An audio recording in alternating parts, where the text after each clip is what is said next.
Hi, I'm Brian from Nature's Bright Divining Rods. On this short video, I'm going to show you the proper use of one of the most common types of divining devices, the L-Rod.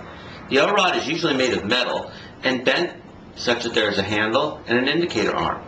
The most important part about using divining rods is the proper handling. Begin by placing the top of the handle in the first crease of your top finger. Then gently rest the heel of the handle behind your small finger, allowing the rod to balance. The most important part about holding the divining rod is that the top finger here remain flat. That allows the rod to swing freely without causing unintended motion.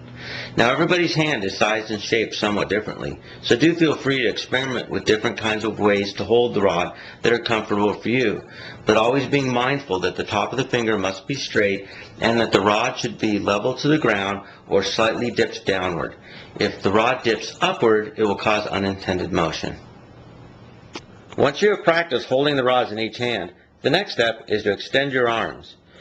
You'll want to extend out to arm's length because divining rods work better when they're farther from your body. The rod should be set at about 8 to 10 inches apart, and the rod should be level to the ground or dip slightly toward the ground. Here's another view of how you might be holding divining rods when you're holding them correctly. Notice how the tips are dipped slightly toward the ground and the tops of my first fingers are completely straight. And now notice also that I'm holding them at arm's length. That is the way to get the best results.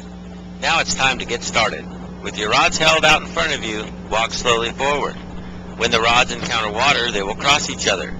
As I back away, they will become straight once again.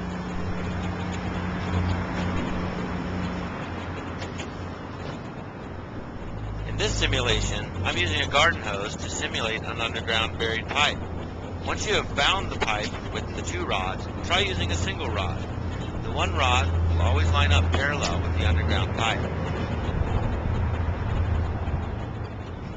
This is a top view of what it would look like when you're searching for an underground water pipe.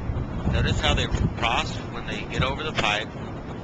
Now, using the single rod, we'll walk forward and find the direction of the travel of the pipe.